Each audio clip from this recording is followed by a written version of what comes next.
Hey there, welcome to the Ryan Kingsline Show. My name's Ryan Kingsline, and in this podcast, we interview amazing artists, creatives, and creators to find out how they tick and how they got where they are today. So sit back, relax. I look forward to sharing their journey with you.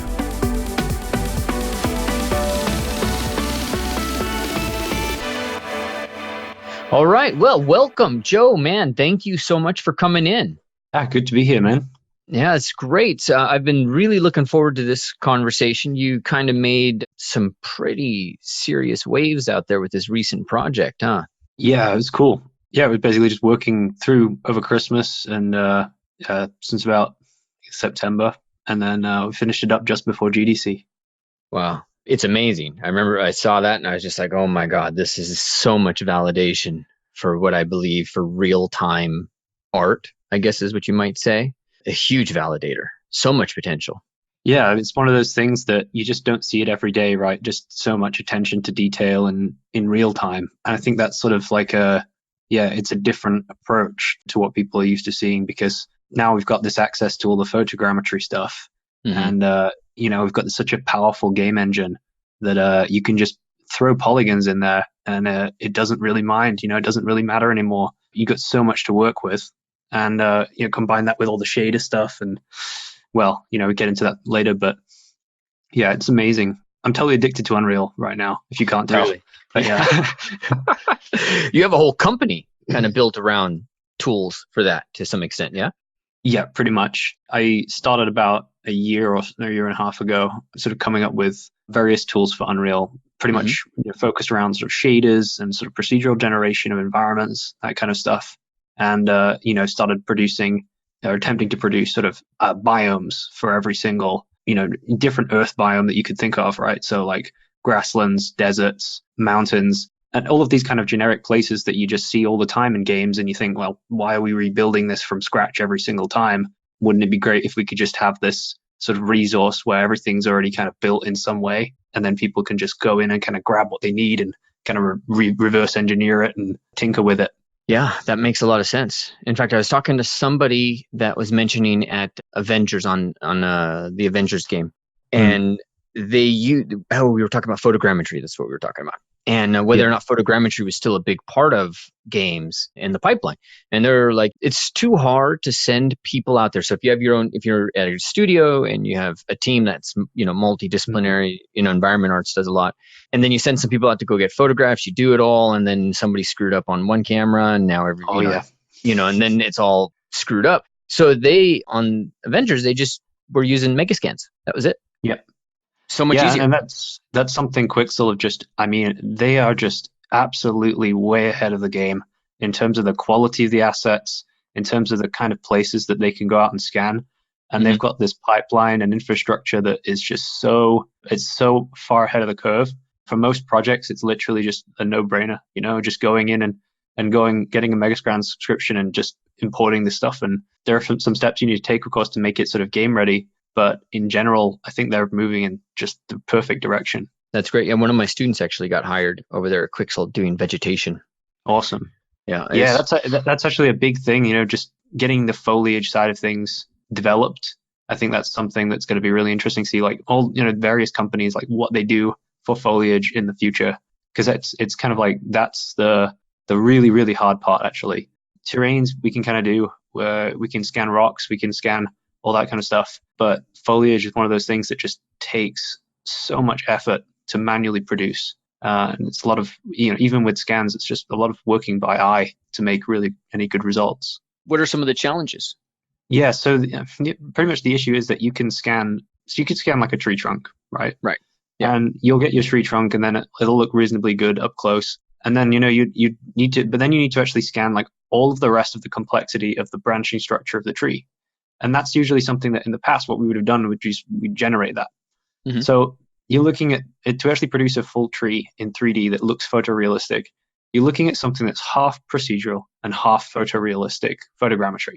Mm-hmm. And that's the problem. It's that merging those two isn't something that's really been done yet in a very, in an automated way. It's always been sort of painstaking manual production And that's something that's it's just slowing development down and making it really, really difficult to produce games. I think some of the or the best examples I've seen in the industry, obviously Quixel's, very high up there, but I think Crytek's stuff is still really, really good, especially the stuff they did for Hunt with the swamps, sort of swamp biome, because they are just manually producing everything with like very, very close attention to detail and working in a sort of like a very kind of like systematic artistic way where it's like, we need to make this tree look exactly like the real thing. This is the reference. We're going to make it look like that. And it has to look like that in a modular way from all angles. So I think what those guys are doing is crazy. When I was working there, I was thinking like, man, I got so super inspired by the way that they design environments and the level of quality that they can put out. And I think still to this day, like probably some of the best foliage guys in the world are still working there, like Tom Dierberg, and those guys have got some crazy great ideas when it comes to that kind of stuff as well, and great pipeline and processing. So it's not just Speed Tree, and Speed Tree's got a photogrammetry kind of component, but it's more than that. Yeah, exactly. So I think they're kind of merging the two things together and trying to go for that procedural stuff, but it's still not to this point where it's just like a click of a button, And if you look at games like Hunt, where you've had this kind of manual labor put into it, and just real care and attention to detail, it's like there's still a big difference between the quality of that compared to something that's just like generated in Speed Tree, automated. Got it. That's actually a question that I think is kind of relevant for environment artists. And there's a lot more I want to talk to you, and I want to get into your schooling and your background, and you're an entrepreneur, and I want to make sure I dive into that. But it's great for us to kind of start here, because environment arts to me is this, like it's probably the most dynamic thing going on in games right now. Animation tools are animation tools, mocap, whatever, that's whatever. Even sculpting and character work is relatively consistent. ZBrush made its waves a while back, but in environments, like there's new jobs popping up. Material artist was a job that did not exist a decade ago per se. Yeah. Now it's substance. Yeah. Substance really changed the game there. Yeah. And that's not a small job. I mean, that could be a 6-figure job for somebody. It can be pretty good if you work it. So the question I got is, as we go through with these tools, and people who, let's say, I'm coming a lot from the student perspective, there's this manual versus automatic approach. And in there is this question that I want to just kind of tackle right away, which is, where's the art when this becomes more automatic? I think if you look at general shapes and composition, I usually try and get as far as I can with some sort of automated process. And then if you look at, want to take it further, you then like go into the details and see what can I now replace with like photogrammetry? What could I now replace with, is this rock really good enough? Will it hold up photorealistically? Is this grass scatter effect actually enough? Like, is it okay to have this simple blend? Can I get away with that? Or would it be better if I actually baked an entire texture into there, or found a texture that already looks good, from real life that I can kind of slap over that? And it really depends on the situation. And that's why it's so hard to program that into a computer, because as an artist, you're looking at every situation in a unique way, and you're thinking, well, what works for this situation? What makes snow look like snow? What makes desert look like desert? And grass look like grass? It's so tricky to kind of dissect the environments and dissect different parts of those environments to see just what amount of detail do you actually need. I think though the interesting thing is that I'm leaning more towards the scanned approach now, thinking that mainly I would try to get as far as I can using scanned assets, and then taking those scanned assets and assembling scenes with those and working that way. And that's just because you can save so much time and effort than trying to sort of procedurally generate stuff in Substance. So for individual textures and assets, I'm leaning towards more like scans.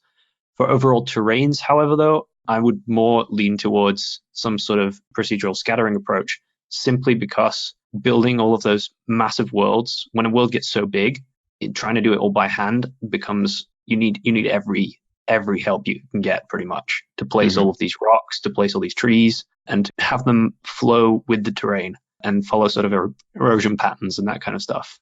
That's interesting. So the process is what becomes really important. And I guess what I'm trying to get right out of the way is the whole John Henry mentality, the American story of the guy who tries to beat a railroad tie lane machine. So there's a tendency in students to feel like they need to produce everything themselves. But everybody I interview is talking about the word assemble. Yeah. And I And, think and, that's something that gets missed. yeah, I mean, if you look at what I'm trying to do with Brushify, I'm really like facing an uphill battle. And I think the only reason why I'm willing to do that is because I've had many, many years of building environments myself. So a Brushify is 100% my thing. It's not Megascans. It's not anyone else's assets. Like this is all my stuff. And that's why what I'm most proud about it, actually. It's pretty much stuff I've taken from, it's either CC0 textures that I've kind of reworked and then remade and then, or gone out and photographed myself, photogrammetry I've done myself, and then built that into some sort of coherent environment. As one person, it's really difficult to do that. And that's something that's like, well, the reward that you get for that is the ability to then be able to sell it, right? But if you're working at a studio and you just want to get an environment made, by all means, just use Megascans. I wouldn't be doing that this way unless I had a purpose. And the sort of purpose for Brushify is to kind of build onto Unreal Engine this really useful environment toolkit and means to kind of learn the engine. That's a really good point. A way to learn the engine. And along those lines, I've been teaching environment arts for a while, but in environment arts, I mean, it's a huge world. So the first thing we do is we focus on props and then we focus on dioramas. And we're just trying to develop like what we would consider minimally viable products that make somebody a job candidate. But when we get into, yeah, exactly. Simple way to say it. What is it that an environment artist needs to know? Like from your perspective, or actually, I mean, do you see yourself as an environment artist? Oh, I don't know, because I've worn a lot of hats over the years. And I mean, I started this I was even like 14 when I first started tinkering with 3D stuff. So it's been pretty much just my whole life doing stuff. But I started officially in the industry in 2009, working for Crytek as I was a cinematic intern. So started off kind of with the job description of like, I'm going to go in and I'm going to try and make some cinematics for Crytek as an intern. And they were, of course, when I came in, they were just not expecting, that I'd be able to even do anything because it's just like this 18-year-old kid coming down and sitting in the chair and like, oh, you're a big boy now, make a shot. But they literally threw me in the deep end and just said like, okay, you're going to be building cinematic shots for Crysis. And we're going to give you like 6 shots on like the intro to the game. And I was like, okay, it's like after a few months, I was like, oh, wow. Well, now I'm like working on Crysis 2. And it's like, it felt crazy. I couldn't believe how much responsibility they actually gave me at the time because I could have completely messed it up. But that was it. I didn't. And I guess a lot of that's down to just pure pressure. And that's the kind of pressure that you get in a studio, right? It's like there's a deadline. We have to work our asses off for the next 6 weeks and we have to make that deadline, and we have to make sure that what ends up on that disc that gets shipped, that EA approves, it makes it past submission. And it's pretty much do or die at that point, right? Yeah. But yeah, and cinematics is one of those fields where there are just so many different parts of that job, because you've got sort of like the set dressing aspect where you're building environments and then you're trying to film those. So all the stuff that goes in set dressing, and then you got the lighting, and then you got the camera, and then you got the post-production, post-processing, color grading, editing. And in some cases, you're even doing like sort of previs, or, what we would call it pitch viz, where, you want to show something to a director and say like, hey, this is something I've got. It's a cool idea. And you want to make a movie in like 2 or 3 days. And then you've got to do all the audio yourself and all the editing. And then you present it to the director or producer or whatever. And he says, this is what we want, or it's not what we want, whatever. Or I want it like this, but with, more dragons or something, More dragonness, please. More dragonness. I'd like what dragons it is. Yes, love it. More swords. I love that pitch viz. Yeah. So 18, your first job. That's it was crazy. Amazing. Yeah. I had to move country as well. It was really annoying. What? At 18? Yeah. I was in Sheffield. That's where I grew up. It's my hometown. And then moved to Frankfurt. And and I pretty much just got like, I think the word is shanghaied here, where you just stay in a country forever and then you can't get out. But yeah, pretty much lost in Germany now. So I don't know if I'll move anytime soon, but yeah, we'll see. What were your parents thinking? Well, they thought I was crazy until I actually got the job offer. Then they were like, oh, it's actually the best thing he can do. Because the problem I had is I wasn't really that great academically and stuff. My grades were pretty abysmal at the end because I was spending all of my time working on 3D stuff. up until 5 in the morning every night, and they couldn't get me off the computer. And my mom would just come in and she'd just yell at me. She'd be like, Joe, this is crazy. You're wasting your life. You're like a zombie attached to the computer. So it kind of worked out in the end, but those were some rough years, actually. Not great. I wouldn't say it would be a great idea to go that obsessive into it. And I don't actually understand why I did that, because I had a lot of I didn't have a backup plan or something, you know? There was no it's going to be okay in the end. It was like I actually didn't have a clue what I was going to do. So luckily when Crytek kind of offered an internship and said we like the stuff you did on the forums, it was like a lifeline, actually. What do you think you'd be doing if that didn't happen? You think about that? I'd be a mercenary or something. 3D mercenary? No, a real one that kills people. Oh, great. Great. No. I don't know what I'd do. I like journalism, but that's it. You have to actually be able to, do stuff in the real world. There's a couple of things here, because I don't think you're alone in that story, either in my students, the people I know, and then, it's my nephew's going through that as well. They cannot get him off that computer. Yeah. And my brother was like, I think they actually, there was a lot of drama. Anyways, he's now staying at his mom's, and his dad and, my brother was like, this guy, I don't understand him. He's got no work ethic. He's got none of this stuff. And then he comes and he stays with me for a week on his way to his mom. And I'm like, no work ethic? What the hell are you guys talking about? This guy works 10 to 12 hours a day. It's just, you don't understand the work he's doing. Yeah. This is it. It's a whole new field, right? It's difficult for people to understand. And my parents didn't understand. They just saw it as he's playing the video games again. And it was only until I sort of showed them the artwork, showed them the videos. And then, they still didn't really get it. They looked at the stuff and they were like, oh, very good. It's like, we'll frame that for you, awesome, well done, little Joe. But they didn't get that it's actually something cool that could be in some way commercially viable or could lead to a job. Mm-hmm. No, it's just a different mentality, different way of thinking. So what's going through your mind when your mom's yelling at you? Your dad's probably expressing some form of disappointment. My dad expressed some form of disappointment in my choices as an artist. What's going through your mind that keeps you on this? Are you just in full-on mercenary rebel mode, or what's going on? See, that's the crazy thing is I don't really remember, but I remember the situation was so bad, but I don't remember why. I guess I just had this single-mindedness that was just this pure single-mindedness that there was no other way that I wanted to go through life. When you actually think about making a decision, there is decisions in life that I sort of ponder over, the big ones, do I like this girl? Do I not like her? Am I doing this or am I doing that? Am I going to change jobs? Am I quit jobs? Am I going to start a business? Am I going to actually do this? Because it's really tough. And those are big decisions that you want to make. But the weird thing is that I think that those decisions are getting bigger and bigger the older I get, and I'm finding them harder to make. Whereas when I was young, I found them relatively easy to make. It was almost like I didn't have a care in the world. And I think that's because I was young. I almost didn't have anything to lose. I didn't have anything to lose. Because what else is there when you're that age? You don't even understand or have a concept of time. You don't understand how years pass because you haven't had many years yet. And I think once you get older, it's sort of you've got this kind of, you start thinking, there's all these things that you can lose. It's your reputation, your money, your, all of these things, your relationships. And then that it can stagnate you, actually. Tell me about that, actually. I had a similar experience myself because I got super lucky. I got a great job right out of going to school. I worked for Pixelogic. Pixelogic became this huge company. They did what Substance is doing now. They did 10 years ago. Crazy. In terms of revolutionize things. But it got to a point where it was I can't put anything online because anything I put online is just an opportunity to take me down. Does that make sense? It's an opportunity to not live up to the expectation.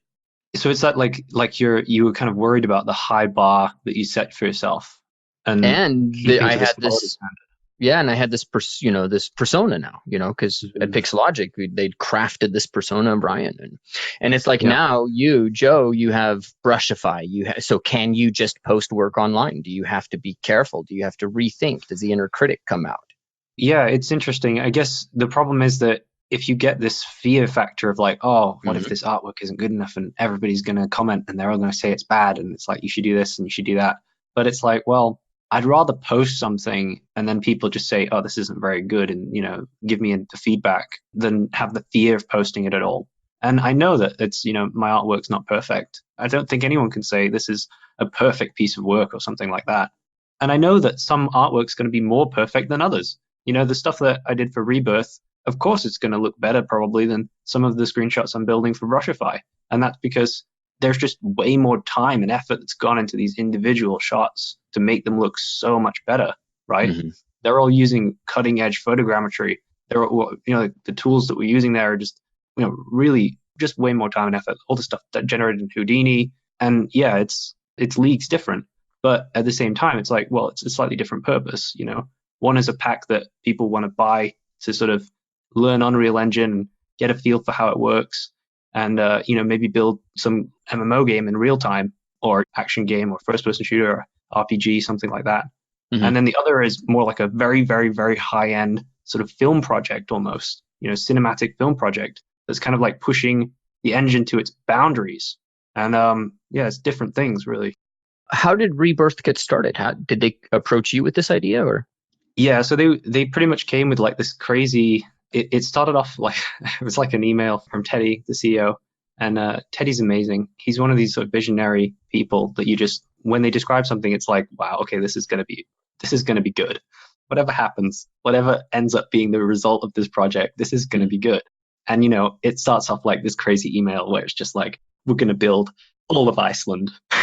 And I'm just there like, okay, like we're going to procedurally create the entire of Iceland. And I'm like, oh my God, okay. I just thought, let's just do it, got stuck in. Of course, the scope, massively gets lowered, as the project goes. But in terms of what we achieved, I think it's sort of, it's still one of those mind blowing things. Even if you can take a very small, it's kind of cross section of a realistic scene and, kind of perfectly showcase that. That was kind of what it ended up being in the end. Did you know Teddy from before, or was that just no? That was the first time talking with him. I think that was in September last year. So that makes me think of something, because Crytek reaches out to you, Teddy's reaching out to you. What do you do that helps attract people to you? I guess back in the very old days, in 2008, 2007, 2008, there was a forum called CryMod, which was basically the cry modding forum for. It was like a modding forum for CryEngine. So for Far Cry and for Crysis, they had that kind of CryMod website. And I was like a teenager still, just posted the work on there, and then I joined a modding team. And that was what I was spending all my nights doing, at 5 a.m., whatever, basically making my parents really annoyed at me. Mm-hmm. And but that was the good thing, was that once you got onto a modding team, of course, they maybe have a bunch of assets. So they had some characters built, they had some environment pieces built. And so back then I wasn't really like a great 3D artist that could build all these environment, assets myself. So what I was doing was just like assembling scenes, making the really, trying to make really nice screenshots and then posting them up on the forums. And that was really the thing. It was like, I kind of got known as the screenshot guy. So being the sort of screenshot dude was something that people like, it's like, wow, these are some nice shots here. Maybe he has some talent for doing some cinematics or something. And that kind of got me my foot in the door that first time. Yeah, and then I guess I've just always kind of stuck with that method of just kind of create some promotional pieces that I think are the ones that kind of look nice, and then kind of just making sure that they have some visibility. And I guess that's down to a bit like consistently posting stuff. Yeah. Even if it's not the most amazing, Got it. Where do you post? I'm always posting to ArtStation, but that's more of a recent thing. So back in the day, it was more like forums. And then for actually about, I guess, 5 years or so, I wasn't posting that much online. And I was kind of just focused on working at Crytek and building some knowledge, working on the projects there. And I think that's interesting because it's a double-edged sword, because on the one hand, you learn so much from working with people at a game studio, especially somewhere like Crytek where the focus is all like, it's all on super high-end CG. It's super high-end 3D graphics. And like the guys who've been doing that have been, basically just like spending their entire lives perfecting photorealism since like Crysis 1. Where it was like one of the first games where people were like, wow, we're getting there. 3D graphics might actually be, in real time, we might actually be able to achieve photorealism in a game. And I think if you look at games nowadays, they still kind of, they've improved a little bit, but I still think like that Crysis 1 level is still like a quality bar that kind of like goes in history. Mm-hmm. But yeah, spending sort of 5 years with those guys, looking at all the projects they were doing, working on and off with them. Because I was in the cinematic team, I was kind of able to like dip in and out of different projects and, see like when the new techniques were coming in and how different people were working and that kind of stuff. The future of real time, like you guys have pushed it. And as you're talking, it makes me think about something, because you were saying how Crisis 2 is kind of is a benchmark for realism. Yeah, I mean, I'd say like Crisis 1 more than Crisis 2 or 3. Okay. I'd like to say like, oh, the Crisis games I worked on were the best ones, but in my opinion, it was still the first one was the best one. And I think it looked the best and it was the benchmark. The sequels were, I don't want to go crazy with like, hating on them or something, but like, I still don't think that they sort of matched up to the original exactly. But, there's a lot of like different opinions about that, right? Sure. But as the technology gets older and as new things come up, work gets better, right? Like there was this thread some of my students were bringing up about somebody had asked online, for everybody to post their junior level work. Those who have a job, post your junior. And then there was a bunch of seniors in there, guys that have been in the industry 10 years going like, that's your freaking junior work. This is a pretty damn good work for junior. And then everybody's like, oh my God, this is the level and all of that. And so my students got worried. And I was just like, guys, remember, it's not like, people are just drinking better Kool-Aid. The tools are better. Yeah. I mean, that's the thing as well. You can just go onto Megascans and you can download a photorealistic rock and you can take a screenshot of it and you'd be like, I'm an environment artist, but it's not, it's like, yeah, technically, I mean, and I'm the least person that could say that because that's literally what I've been doing for the last 8 months. But there's a certain level of quality that you can push it really, really far and achieve photorealism, and you still need to have the eye for it. You still need to understand what you're doing. You still need to understand lighting and composition, and you still need to be able to balance the lighting in a way.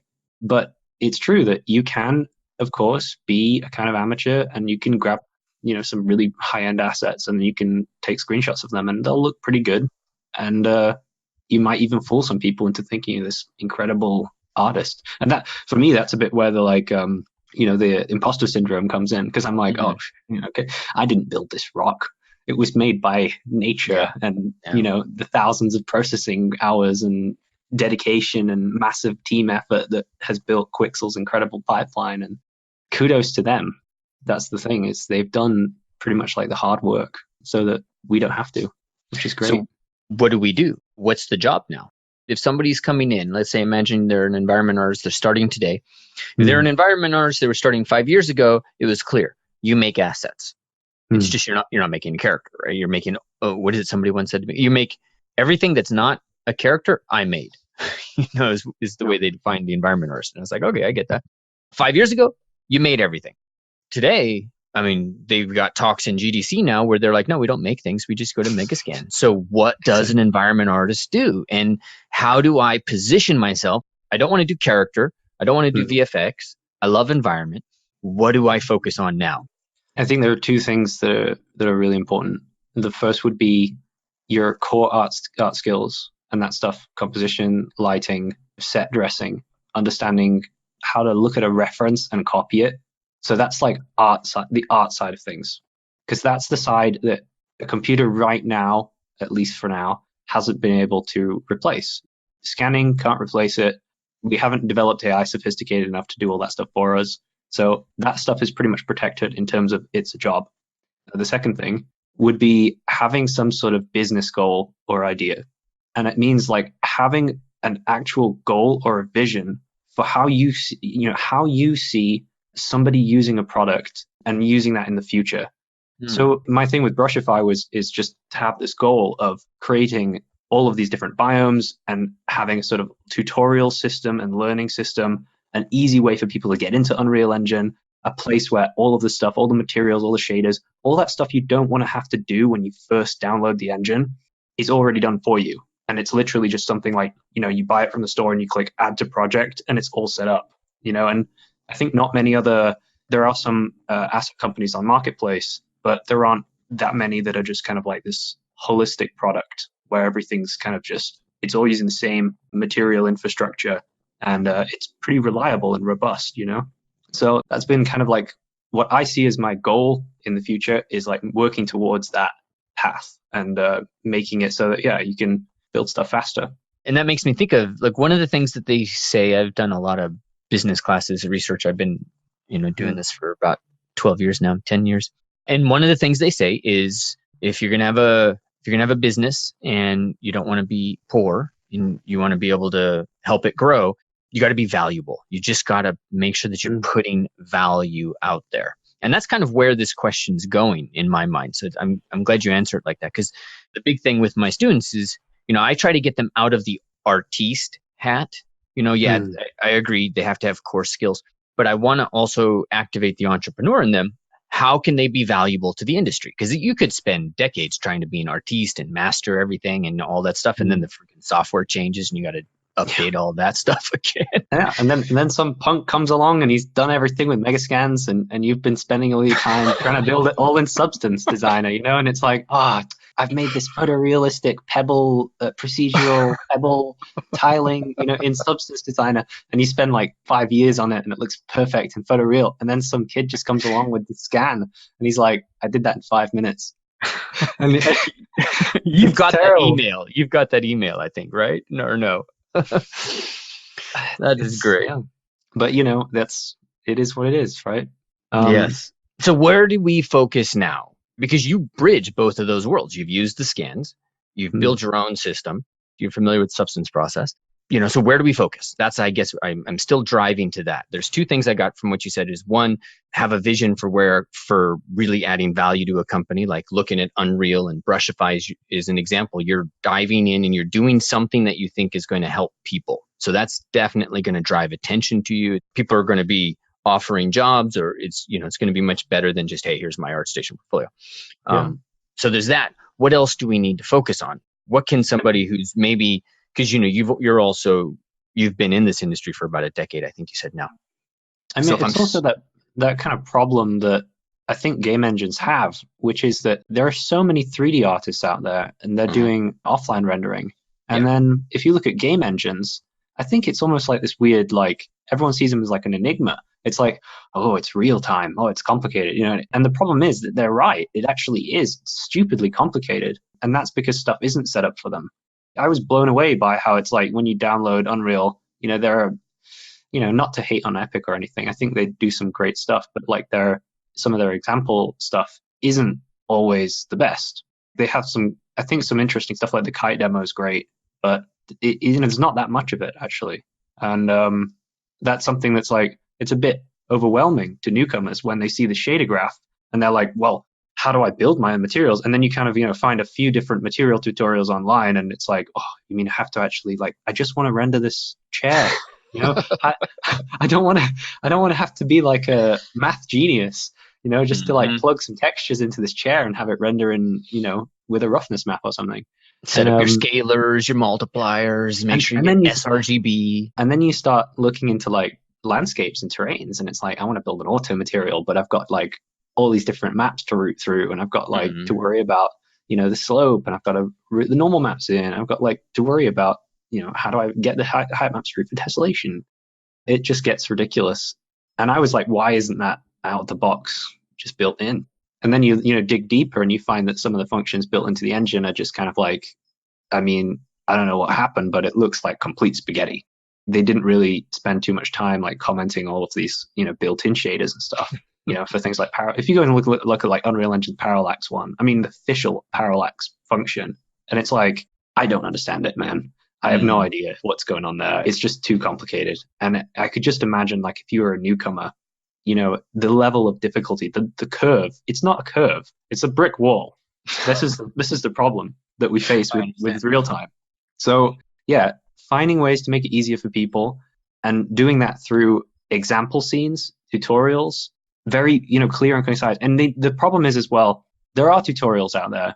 The problem is that the quality bar for tutorials, I think, is really also pretty low in the industry. You'll usually get, some guy and he's got a crappy microphone, and it's a bit like, and now you click on this and you click on that, and it's just like, you don't really, it needs to get to the point. I've been so just frustrated just by like, I click, 5 minutes into the tutorial, he's still not talking about the part that I need to know about, where he actually clicks the thing. I think that's something that needs to, that I could kind of like help to raise the bar a little bit. And build some more concise, sort of really clear tutorials with a lot of, good presentation. And that's something I think is super important. But yeah. I think you did that with Rebirth tutorial. That was probably one of the best tutorials I've seen on this. The problem with that one though is I spent way too long. So I think almost like I got to this obsession point where I kind of almost built into like a documentary, So I was like, yeah, I probably can't hit that quality bar every single time, because it's just the amount of editing that goes into it, the amount of work. It's like you're seeing it 45 minutes, but it's like I'm condensing months of work into 45 minutes. And it's like, because it's got to still be, I can't go 2 hours, I can't go 3 hours. I've got to at some point cut it down and make it something someone could watch in one sitting without, having all of this pointless fluff that they get bored and they, want to do something else. And you're switching the screen it looks like almost every 30 seconds, you're switching the screen. Exactly. So it's like I'm, crossfading and fading into different parts to show, this is the shader, this is kind of what it does. A lot of the shader stuff that I'm showing in that stuff is the shaders that come with Brushify. We just basically tweaked them a little bit. We moved them around and changed a lot of the settings and flipped a few nodes here and there. I love this part of the conversation too, because one of my friends, Majid, he just posted this Wolverine sculpt online and is rendered in Arnold. And I'm looking at this thing and I'm like, oh my God, this is just so beautiful. I'm seeing so much beautiful work being done out of Arnold. And then one of my students is he was doing some X-Gen, so he was in Arnold anyways. And he posts this and I'm like, that's it. That's the skin. I didn't realize it was Arnold. I'm like, because we've been back and forth. How do you get the skin in Marmoset for him? That's the skin. And he's like, oh, that's Arnold. I'm like, oh my God. Oh, you thought it was Unreal? Or I was hoping it was Marmoset, because we've been working for a while on him getting the specularity, or the roughness or whatever, right? Because that's what really makes a difference. And that's the problem. It's like trying to get that stuff in real time. It's still not quite there yet. So like with Rebirth, I mean, to be honest, I think it was impressive, but at the same time, we picked our battles extremely well. We went with this very evenly lit, very, we were rendering pretty much rocks and then a few bits of grass here and there. It was, and difficult things were obviously like the background mountains, which need, generation. And we used a sort of LiDAR combined with Houdini to kind of generate those and look reasonably realistic. But for the most part, all of that stuff you don't have to worry too much about like the roughness of the SSS, all that stuff that's complicated about rendering skin. We didn't have to do any of that stuff. So yeah, we picked our battles very, very well for this one. And I think that also helps a lot. Yeah, that makes a lot of sense, actually. So what do you think is the future of real time? Since you're kind of at the edge pushing that, where do you think we're getting there where it's Arnold level quality, or do you see that happening? I have absolutely no doubt that in the next 5 years, we're going to see some insanely mind-blowing stuff. It's going to be beyond, yeah. I don't think we can even imagine what we're going to see in even like 3 years. Because I think what happens every sort of GDC is, a company like Quixel will kind of like throw the gauntlet down. Also, I guess you watched also the Goodbye Kansas demo as well with the Alicia Vikander with in the lake or next to the lake and stuff. I think it was called the Troll demo. But that one I don't know. Goodbye Kansas. It's like Goodbye Kansas Troll. Yeah, that's it. And this was the other demo that sort of came out at the same time as Rebirth at GDC.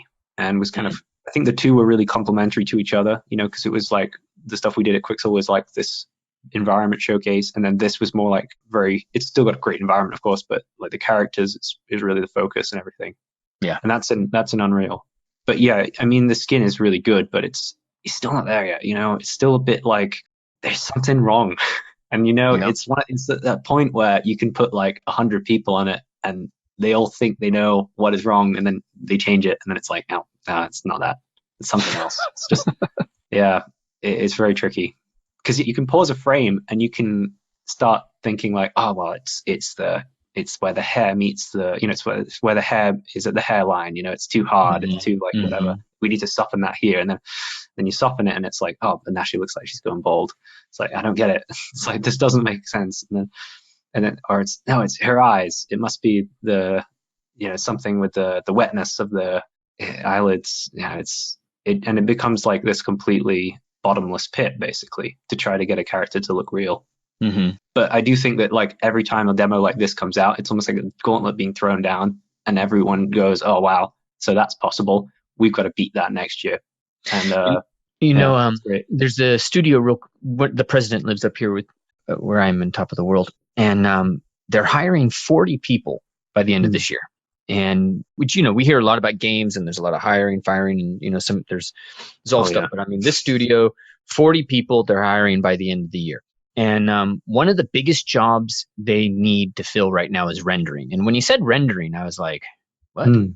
What do you mean by I was like, what do you mean by rendering? Because usually that's what people say when it's like offline. You know, that's what I imagine Pixar to say. Yeah, we have a whole rendering department. And then he was explaining, you know, the whole idea because ultimately real time is really just it's you know there's deferred rendering elements inside real time and all of that. And that's their next battleground.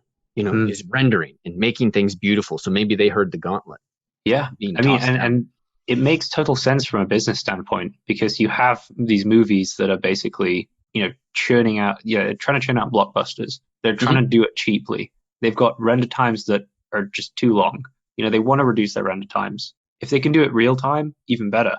If the tools to do things in real time become better and more, it's just easier now to like import a rock into Unreal and then, set up a nice camera and some nice lighting and wow, that looks like a photo. Wow, that looks like it could be from DSLR. Like maybe I took that last week when I was in Iceland, right? It's like this incredible new thing where it's like, wow, it's not even difficult anymore to render these shots in real time. And once it gets easier and easier and easier, and it's working in real time becomes just like putting stuff together in 3D Studio Max and hitting render with a V-Ray or Mental Ray, or in Arnold. That once it becomes that level of quality with that much ease, it will happen for sure. And just because money is a driving factor and time or time saving, time is money, so it's a time saving method. Yeah, that makes sense. I mean, the execs I was talking to, it's like sometimes these games, it's $300 million to make a game. Oh yeah. You Well, know, that's also the thing is reducing costs of video game development. That's also just, I mean, thinking about the amount of time that people spend just building their own shaders in Unreal. So one of the first projects, like after I left Crytek, I was like 2 years ago or a year and a half ago. So I worked on an MMO for a bit, it's called Outlaws of the Old West. And it was basically like a very kind of, it was like a survival MMO. And they had this kind of infrastructure. Well, I kind of was brought into the team and they'd been working on it for 6 months or so already. And to be honest, they just hadn't really made much progress because when it came to actually like doing the environment, they didn't really have any sort of shaders in place. It was like they needed to build all that stuff from scratch. And, that's before I had Brushify, before I built all that stuff.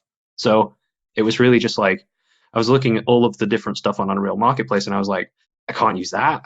Maybe I can take a bit of that and kind of move that. But it's like, well, in the end, I had to just build it all from scratch myself because it was just like, there was just no way we could use what was already in there. And that was pretty much like my realization. It's like, wow, there's a bit of a niche here to build something standard. that makes And sense. It had to but all get that's thrown out, huh? So that's, yeah. weeks of, I spent about, as I say, $400-500 on all of the different, maybe even like 2,000. I think I spent like, I bought every single landscape order material on the marketplace when I was trying to do that project. And I was like, I just couldn't find one that was optimized, that looked good, that like did all of these things that I wanted it to do for this MMO game. And I was just like, wow, I can't believe this doesn't exist. How come no one's built this? And it's like, I mean, back then I wasn't such an expert with shader graph. So it was a bit like, I couldn't just go and I'll just quit this job and do it myself. I wasn't really in that mindset. It was like, during the development of the game when I was like constantly realizing like we're running into wall after wall trying to use these landscape order materials that just aren't really game ready. They're not development ready.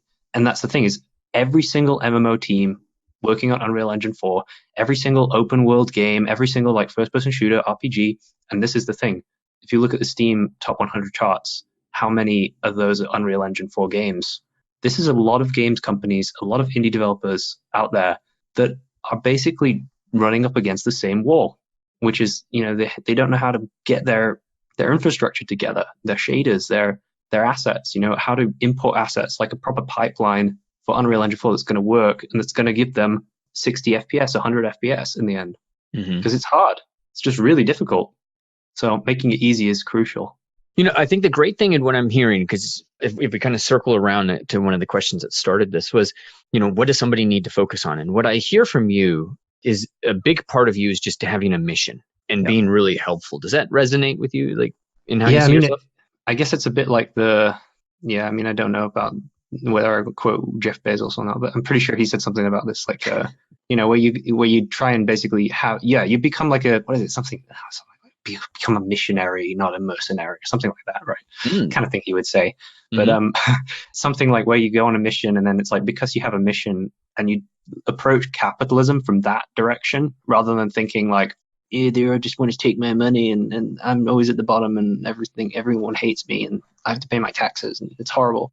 If you get lost in that mindset, it's a bit like, yeah, you can see that, okay, I'm only looking at the negative aspects of capitalism or the monetary system, right? But Mm-hmm. there are positive aspects, and I think very few people sort of like actually talk about those and actually embrace them. And I think that's kind of the thing of where I came from, is I don't really have a choice, I had to kind of just embrace it because this is it. At a certain point, I was a kind of idealistic kid thinking like, oh, wouldn't it be great to change this system because it sucks, and I'm an artist and I just want to do my art stuff and I don't want anything to do with these business people, the stupid men in suits.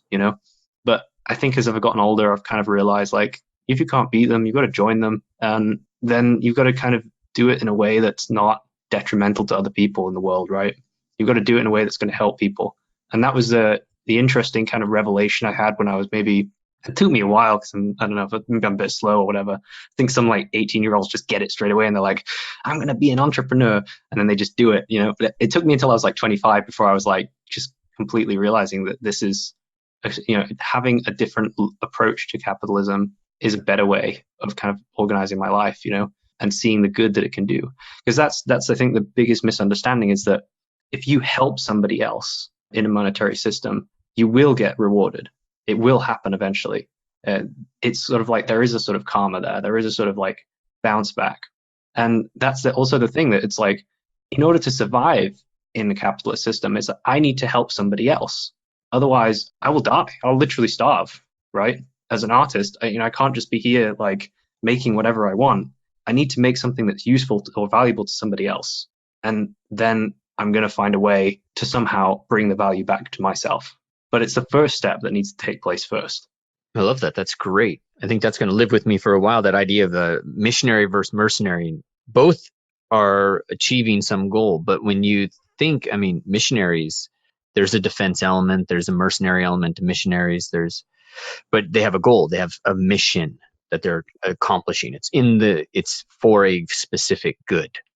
It's Yeah, quite for sure. fascinating.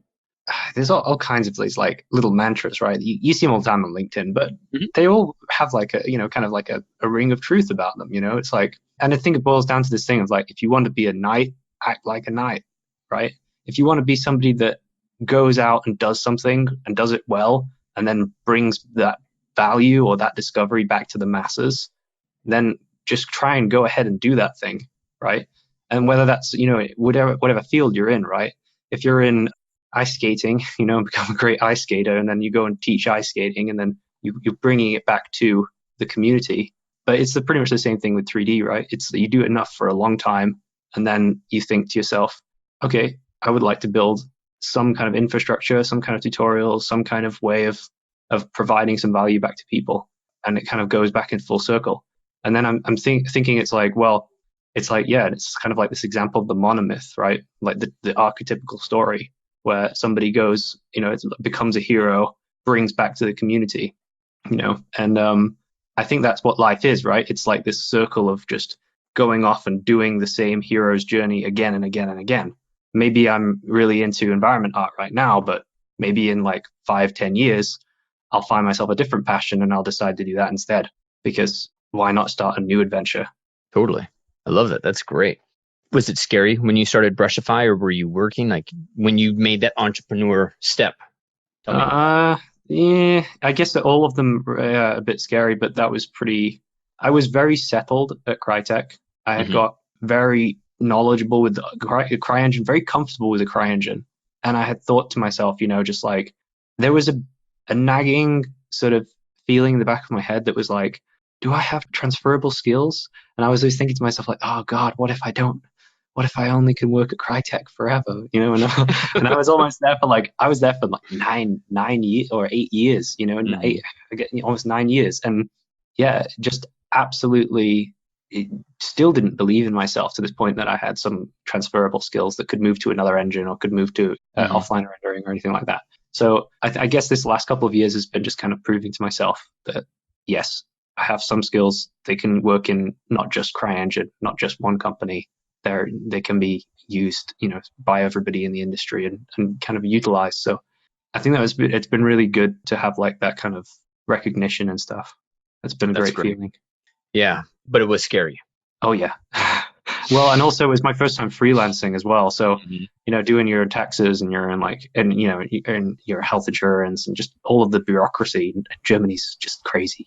Oh man, I've heard Stop. specifically of They don't Germany. stop with the bureaucracy. It's like every 5 days I'm gonna like do something new with signing something or like sign Wow. it 5 times and then send it off to like carry a pigeon to the tax office. And I don't know. They haven't invented like email in Germany. That doesn't exist. So everything has to be done by like you have to send like a rodent with like attached to its leg or something. It's Lovely. ridiculous. All right, guys, get some work. Anybody have some work that they want to get Joe's eyes on? Joe, I think you said you were cool looking at some work, right? Yeah, for sure. No, that's cool. Let's see I'm not gonna who's be like a Gordon Ramsay or anything, so don't worry. Joe. You can see my screen, right? Yep, yep. All right. Well, let's start here. This is a couple of days old, and this doesn't give you the whole scheme of things. This is actually a big, massive environment where I'm gonna, Mm, as a company, we're gonna gather some people and we're gonna build this. Not build this. We're gonna kind of build it out to an experience. But Ray's mm. already built the whole thing, so we can start here. And one of the things that I like to do when we're looking at the work is there something that triggers you? And I mean triggers you to say this person's more of an amateur or this person is not ready for a job, and is there anything that triggers you that says yeah, you got a chance, you can do this? I mean, I think it's absolutely promising. Like, it's really promising work. And yeah, so first step is like, it's not like, I can tell this is somebody that's pretty much, they understand the 3D tools, they get their tools, they totally understand modeling. I think what's missing is a bit more attention to detail. And I think it's like focusing on reference more than anything. So like, I guess this is like the plinth thing. I just focus on the plinth thing for a second because this thing on the right, I don't know if it's a plinth or what exactly it is. You're talking about this, right? This kind of bronze thing. So I mean, the thing that makes me think a bit like that the modeling isn't being done by a super senior level guy. It's overuse of chamfering. It's very soft, and in Mm. real life, I don't see that. Like I don't ever see those kind of soft edges. There's a roughness map, and the roughness map looks. I think it's okay, but I think it's a bit lower res, or it's somehow slightly blurry. It's not giving kind of like or picking up kind of like sharp detail.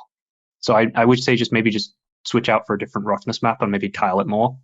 And then chamfering, I would kind of like sharpen up the chamfers a bit. But then, I'm saying all that, but then it could be that like you're looking at a reference and the reference actually looks like that. And then it's like, oh, well, I'm just full of shit. Mm-hmm. But yeah, I really think like it probably doesn't in real life. So and that's also the thing is it also depends on is there a reference for this kind of stuff? And that's just to the case of like if you're trying to really get this one object and make it look like a real object that was like a real thing that actually exists in the real world, if that was your goal, yeah, I think that the chamfering is what's killing it, maybe. Okay, got it. That's great. All right, here's another scene, and it sounds like that feedback would also apply here to Yeah, the it's a lot of just like I think overuse of chamfering. There needs to be a few harder, sharper lines at some point in the image because it feels like everything's rounded. And I know that's like I think it looks pretty in a way. Like I can get where you're coming from aesthetically, like to round everything and smooth everything, but something about it feels like there needs to be just a couple of assets in there that are a bit sharp. cool. Maybe like the rails of the kind of like these rails that are going along the sides of the corridor. It's kind of hard without being up to point, but yeah, yeah. But these kind of rails that are past the corridor, and maybe like if you would do something else like with like the edge of the frames of the paintings, that would also help. The floor texture is the same thing. I think the same thing as that roughness map before. I think the problem is just like the texture is a little bit bigger. Like it needs to have some smaller, it needs either more tiled, but of course you want to either use a higher resolution texture so it's not going to show the tiling too much, or it needs to like somehow have some more detail, because right now it feels like the scale feels off because the marble texture is so large scale, if you get what I mean. Mm-hmm. And Yeah. from a lighting perspective, I think the lighting's really good. The only thing that's weird, I think, is that the contact on the AO, it feels a bit like floaty in places, especially like where the plinth joins with the side of the corridor. You see there's like a hard edge there, and it feels a bit like there should be some sort of, I mean, further down at the very base, like this one, right? You see where the kind of skirting board hits with the plinth? Yeah, like there. You can really see then that there's not really much contact shadow going with the AO. Whereas like the rest of it, you can see there's kind of this bouncy AO going on. And it's probably like, I mean, I don't know if it's in-engine AO or if it's ray traced or what, but for some reason there's not like a little contact shadow there. If you could get that contact shadow, it would help it a lot, I think, to feel more embedded, like it's part of the scene. Now, that attention to detail, I think, is really an important thing to kind of stop and pause on for a second, because there's so much that we have to do, right? And Ray's like working his butt off. You know how much work this kind of stuff is. It's a ton of work. Yeah, but it's these attention to detail things that tend to separate, and they can be the difference between getting a job and not getting a job, right? Yeah, I guess how it's important should somebody prioritize that is what I'm getting at. I mean, it depends if it's, I mean, I'm not going to say that you need to be this kind of like ultra pedantic, like every little detail. Like you shouldn't be the Stanley Kubrick kind of guy that, I'm going to remake this whole thing, screw that, don't do it, because it's better to keep iterating and like just move on to a different artwork, and then the next one will be better, and then the next one will be better. And I myself, I'm not an expert on hard surface stuff. I've done some hard surface stuff, but corridor scenes like this, they're not my forte either. So I'm not like, I can say a few things, but maybe I don't know what I'm talking about, But then if I would look at, I guess it's also down to like an art style perspective as well. So obviously this is more like, it's a BioShock style, right? It's more, it's a bit of a stylization. It's not aiming to be 100% photorealistic. And that's kind of like the problem when it comes to like, with game art styles. It's like you've got to already have like an art director at the very beginning. When you're an artist, the art director will come up with like an entire mood for the game, like mood boards. He'll come up with like, this is how every single asset needs to look. It has to have this grittiness to it, or every asset has to have this roundness to it. You'll get like a guy, like someone from Disney, like Chris Sanders, the director at Disney, Lilo and Stitch director, and How to Train Your Dragon director, that guy. And he'll basically have like a style guide where he says just like every asset has to be round. Everything needs to be like, even the particle effects have to be rounded, and have this distinctive pattern to them. And it's like this incredible insight that at the very beginning of the project is already established, right? So then all the other artists fall in line. The problem is when you do a personal piece like this, you're kind of aping off of BioShock's art style, right? But I think the problem is that you don't have the kind of style guides and the kind of resources that the BioShock team themselves had when they built this game. They will have had actually like very concise style guides, very, very concise mood boards, and dissecting all of the assets, and how you should be creating them. And they will have an art director that knows those style guides inside and out, coming to every single individual environment artist and saying, nope, this is not how it's supposed to be. You should make it more like this. We've got to push it more in this direction. And that's like this months long process of building a game. The thing with an artwork like this is when I see this, even though, you got this far without having all of that stuff and without having all that direction. So when I see this, I think like, this is somebody that knows the tools, who has put the work in, put the time in. And it's like, obviously I can shape this person in a certain direction. So because you've already done this, there's way more likelihood of you're going to get hired than if you just didn't do anything at all. Or if you did something and you kind of half-assed it. So I think like with a scene like this, maybe you just need to put like a few little details in there, but the overall thing is already a great accomplishment. So Awesome. All right. Now, okay, so one of the things that Johan is battling, this is in progress and still in development here, is lighting. He's just doing a ton to get the lighting to behave the way that he wants. Dealing with attenuation radius, getting the blowout, and all of that kind of stuff. So in this particular case, we could talk about what triggers, but I'm not quite like Johan and I and Simon are working more and more. More than anything, can you give some pointers or some thoughts on how he can develop this lighting system? I think in terms of like finding a reference, maybe looking at some of the Pixar stuff, or I think there was a scene recently from one of the guys at Quixel, Victor Oman, that he did a scene that was very similar and maybe a really good inspiration. Let's see if I can find. Oh, it's Victor with a W. If you find his ArtStation, there's a scene that's he did recently where it's kind of like, it's the mech pirate cabin on ArtStation. But he nailed this look of there being something in the air, like there being a slight foggy dust in the air in an interior scene, and nailed the sort of colors. And I think he set the scene up in Unreal as well, so it's pretty crazy. Like it's using the ray tracing. Yeah, the ray tracing and stuff. So, I mean, that's also the thing, right? Ape off of other artists. I know it sounds really bad, but it's like, I would say that that's how you will grow, right? It's just copying first. Before you try and do everything from scratch yourself, try and see someone else's work that you see is like super inspiring, and then just try and copy it. So I don't know if this is the direction that you would want to go with the lighting. Maybe you had a different direction in mind.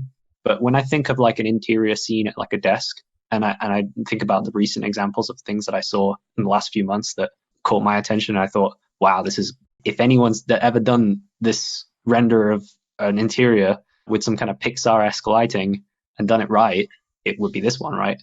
Yeah. So that's the one I would kind of immediately gravitate towards and go like, oh, how did he do that? What colors did he use? What values did he use? What did he use to kind of like break up the scene, make it look more interesting?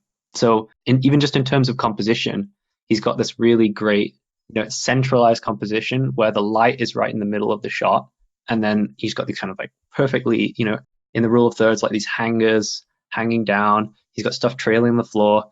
These kind of all of these different leading lines into the image. So they're different like things that will encourage you to look at the focal point of the image, which is the bright monitors and the chair and, these perfect silhouettes and stuff. And when I look at a scene like that, where it's been very carefully composed, that's really what I would say, like, you should try to go for. That's great. I think, yeah, just like looking at the compositions of those shots, just those screenshots, maybe widening them out a little bit, showing a bit more of the room. There's a saying, I was taught by a German cinematic director, and he always used to say this saying in German that was, he always said to me, Joel, this does not translate into English, but it's something like this. It's foreground makes the image round. And I was like, that doesn't really rhyme. And he's like, yeah, but it does rhyme in German. It rhymes in German. I'm like, what? I don't know, man. Like, it doesn't rhyme in English. So, but foreground makes the image round.